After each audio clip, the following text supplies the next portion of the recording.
sharsimon ekanligiga dalil qiladi. Bu xatodir. Bu mumkin emas, chunki daha so'zi hech qachon sharsimon shakliga dalolat qilmaydi, balki faqatgina tekislashga dalolat qiladi, atrofini doira qilishlik bilan birgalik. Va bu ma'no ba'zilarda shubha uyg'otgan va ular yerni sharsimon deb ushbu oyatni dalil qila boshlashgan. Aslida bu masalada chalkashlik bor. Ajnabiylargina bunda ixtilof qilishadi.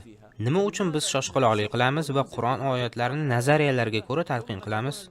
So'ngra bir qancha yillardan so'ng ushbu nazariyalar botil bo'lib chiqsa-chi, keyin nima qilasan? Ular aytishadiki, Qur'oningiz to'g'ri emas ekan, chunki sizlar yerni sharsimon deb tafsir qilgansizlar. Bu narsada hech qachon shoshmasligimiz zarur.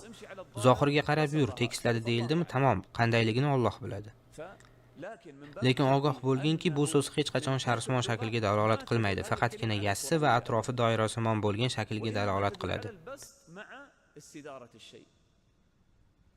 Qachonki tuyaqush tuxum qo'yish uchun o'ziga joy tayyorlasa, u joyni sharsimon qilmaydi, buning iloji ham yo'q. Lekin u joyini tekislab doirasimon qilishi mumkin. Qaranglar. Mana shu tuxumlari. Qarang tuxumlar. Ko'raman deganlarga jivoy kelishib nima qilishlari mumkin mana. 1 kilo 700, 1 kilo 800 gram. 1 kilo 700, 1 kilo 800 gram. Og'irligini qaranglar buni. Mashallah. Tuyaqushning tuxumi mana. Tuyaqush tuxumi. Mana ushlab rasmga tushishlari ham mumkin. Oilaviy kelishadimi, ko'pchilik kelishadimi? Mana tuyaqushning tuxumi. Ba'zi masxarabozlar tuyaqushning tuxumi bilan NASA qo'shtirnoq ichida o'z sahifalarida iddao qilayotgan yerning suratlari shaklini bir xil demoqchi bo'lishadi. Xo'sh, siz bu ikkalasini bir-biriga o'xshatdingizmi?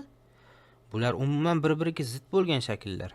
Yer sharsimon ekanligiga Qur'ondan dalil topmoqchi bo'lganlar ikki o't orasiga tushadilar.